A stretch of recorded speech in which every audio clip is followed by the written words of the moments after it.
And now I want to talk about something interesting that I came across unexpectedly. We're going to talk about Simon Biles. I'm not sure if you guys heard of it, and Riley Gaines. I'll probably give you guys a quick synopsis so before we have the conversation. So this is Riley Gaines and her TikTok. She has two clips. This is the first clip. But getting to Simon Biles versus Riley Gaines. I wouldn't consider it a versus, but this one is deep because Simon, a legend in gymnastics, decided to publicly attack Riley for defending women's sports against biological males competing in female categories. And she called her sick. Uh, Simon Biles called Riley Gaines sick, mocked her build, and even said she should bully someone her own size like a man, quote unquote. So hold up. Simon used to be Simon Biles used to be body shamed for her build because she gives off a muscular vibe, but she take care of herself, right? She's strong, she's athletic, talented. Um, she has a legacy within the gymnastic field, a legend in her own way, and that's phenomenal, right? You can't take that away from her. I actually salute her for it. I actually give her a round of applause for it. But the thing is, Simon Biles preached empowerment, and now she's throwing the same shade that once hurt her. And that's not progress. To me, that's betrayal. And Riley didn't flinch. This is Riley Gaines right here on the screen. She laid it out. This isn't hate, it's fairness. Women shouldn't lose spots, scholarships, or dignity in the name of inclusion. So, with no further ado, let's check out the clip. This past week, an Olympic champion, Simone Biles, said, "I look like a man."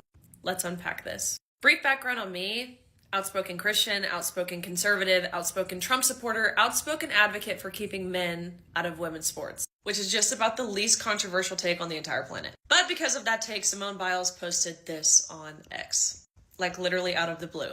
I'm going to assume that she said I looked like a man because I'm relatively muscular. I'm not overly tall. I'm 5'5", which maybe seems like a giant to someone who's 4'8", but I'm assuming it's because I have muscles. This was crazy to me coming from her. Number one, because I've admired her for so long. She is the best of the best in her sport, bar none. But secondly, this came from a woman who's experienced so much scrutiny because of her muscular stature. It didn't take me long to find this video of Simone Biles. I'm Simone Biles, and I love my body. It helps with gymnastics, and it teaches younger girls to love their bodies as well. I got made fun of for my arms a lot.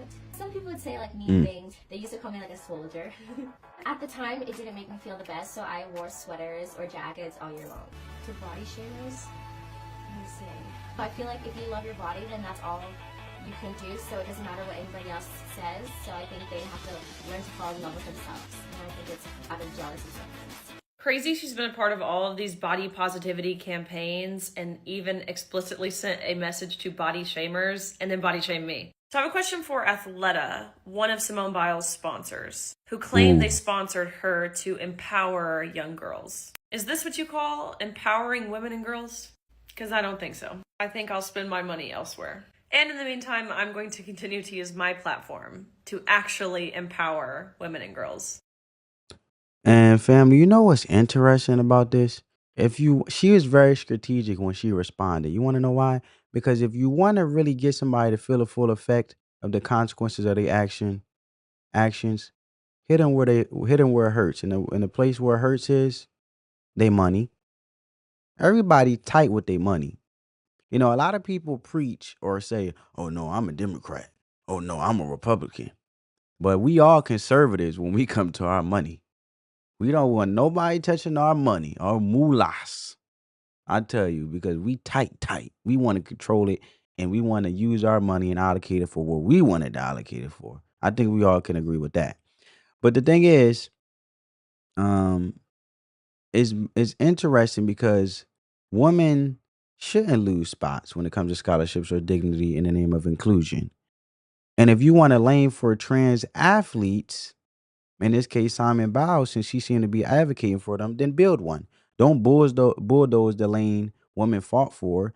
And Simon has a Simone. Sorry, I've been saying her name all wrong. Simone has a massive platform, but she used it to punch down and not challenge ideas, but insult another woman. Now, I'm with Riley Gaines on this one, right? And because when celebrities push ideology over biology, young girls are the ones who lose. The next generation. And integrity gets sacrificed for clout, visibility. So the very thing that Simone Biles stood on, obviously she has compromised her morals and what she stands for now that she has the visibility and been in this lane she carved out, being legendary as she is for a long period of time. And that's why I have been taught and I had to learn that when you do become successful, you have to pray for character because character will keep you. It's no money in the world that will keep you grounded because at the end of the day, when usually money get involved, your pride comes involved because now you feel on top of the world. And they say, for the love of money is the root of all evil. Money is not evil. For the love of money is the root of all evil. So what would you do for a dollar that you wouldn't do when you didn't? What would you do for a dollar that you wouldn't do when you were trying to get the dollar, but you actually stood for something? But let's move on to the next clip with Riley Gaines because she had responded as well for a second time. Check it out. Yesterday, Simone Biles, the Olympic gymnast, the best of the best, bar none. There is no one else even remotely in her league in women's gymnastics. I guess in an attempt to be inclusive and virtuous, decided to sell out all women and girls who have dreams to achieve and to succeed, and to specifically personally attack and body shame me. She tweeted this out of the blue, like this came out of nowhere, and she said, Riley, me, you're truly sick, all of this campaigning because you lost a race. First of all, if she's insinuating I lost to a man, I've lost several races in my career, duh, that's part of being an athlete. But if she's saying I lost to a man, that's factually incorrect. We tied, besides the point. Straight up sore loser. You should be uplifting the trans community and perhaps finding a way to make sports inclusive or creating a new avenue where trans feel safe in sports. Let me get something straight. It's my job. It's the women's job. This is what Simone Biles is saying. It's the women's job to find a way for the men's feelings to be validated, for their identity to be affirmed. That's not my job, actually, at all. So to say I should be doing this is insane. If she wants to use her platform to uplift men and women's sports, then by all means. But it's certainly not my job, and I don't believe it's the job of any woman to do this. She goes on to say, but instead you bully them. One thing's for sure, no one in sports is safe with you around. I can't even make sense of that last part, actually. Then out of the blue, she tweeted this. Bully someone your own size, which would ironically be a male, which is hilarious, really for two reasons. Number one, she's acknowledging there are differences, like physiological, biological differences between men and women in saying this. Secondly, I'm 5'5", which might seem like a giant to someone who's like 4'7", 4'8", but I'm pretty standard size for a woman. I guess like relatively muscular, right? Being an athlete, I would imagine Simone would understand that, but I weigh like 135 pounds, 5'5", of pretty much pure muscle. And again, if anyone would understand that, you would think it's Simone Biles, a woman who has historically been scrutinized for having a very muscular, masculine-looking body. She was scrutinized to the point she did this whole body positivity campaign. Then she has the nerve to say that I look like a man. And not to mention, this is a woman who has been incredibly brave in calling out and witnessing the horrific sexual abuse that she and hundreds of other female gymnasts faced at the hands of one sexual predator, that predator being Larry Nassar.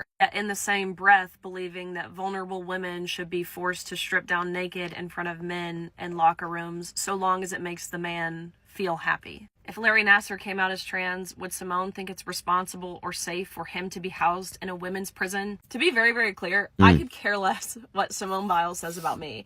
I'm a very secure person. I know I'm on the right side of history. I'm married, so if she wants to say I look like a man, I literally could care less. The most heartbreaking part about this, for me, is the platform that she has and the amount of young girls who look up to her. That she just, in a blink of an eye, sold out to appear to be virtuous. What we saw from Simone is the definition of pulling up the ladder behind you, something people like Megan Rapinoe have also done. I have a feeling that if Simone's inclusive dream came true, she would have 0 Olympic medals and no one would even know who she is. So if she wants to advocate for men and women's sports, by all means, it's America. You get to do that. I get to call you stupid That's for it, true. but you get to do that. Maybe in the 28 Olympics, she can compete and pommel horse in the rings. But I am going to keep standing up for women and girls, which is just about the least controversial take on the entire planet. If you can remove yourself from the opinions of the elite, of mainstream media, of Hollywood, of any elected representation, the position that I have taken is the same position that about 90% of Americans have taken, which is that men should not be in women's sports. Simone Biles having internalized misogyny and being a male apologist was certainly not on my 2025 bingo card. Mm. Well, now, family, let's have a conversation. Hood Life Chronicles, I appreciate you for watching me. Do you think this is a little strange? I do think it's, I don't think it's a little strange. I think it's just wrong in its entirety. You also said that should be a mistrial alone. I agree. And then you said this should be a mistrial. I definitely agree. Um, it's for the simple fact that it seems to be that since Simone Biles has advocated for woman empowerment because she was once called a soldier because she had been muscular and was picked on, it seems like a bully is bullying a bully, but she's trying to accuse Riley Gaines of being a bully by deflecting, but Simone Biles is really being a bully with her influence, let alone being misleading and putting women in danger while all being a bully at the same time. And I have a sister, and from experience, being raised by my mother, majority of the time, a single mother, um, women, I always say, should walk in packs and never walk alone. And I had a friend who have experience of being in a transgender bathroom, and the individual may have operated as if he was a female, but it was all the intent of to operate it to come off as if he was a female or trans. And in reality was he was never none of that. He just wanted to obviously be in a bathroom with women. While he was hopefully and he was hopefully and wholesomely a man. So that's how I understand and I resonate, and I'm with Riley Gaines on this side that it actually puts women in danger. And Simone Biles is actually advocating for women to be more in danger instead of empowering women, and it's very contradicting. So my question would be, who paid her all of a sudden to switch her stance, and what type of and at the cost of her morals and principles? So what she stood for at first, and now she's switching sides and the endangerment, well, acting on the endangerment of women is to actually instead of actually protecting a woman and empowering a woman, which she initially stood on in the first place, or stood for in the first place. So then it tells you, and it brings and bears the question of, does she really care about woman empowerment, or does she care about following a trend for her own selfish gain, let alone bullying others at the detriment of women when she's a woman herself who has been picked on and been powered by other people, but now she's using her influence um, as backlash to come at individuals, specifically women, putting them in danger, but not empower or advocating for the same woman that empowered her to get as far as she did. And also her work. I don't discredit her work ethic. Obviously, she had to work to get where she's at, but obviously, the influence to even be listened to came from individuals in which she resonated with in the first place, which was women who she empowered originally, right? So never forget where you come from, is what I'm trying to say.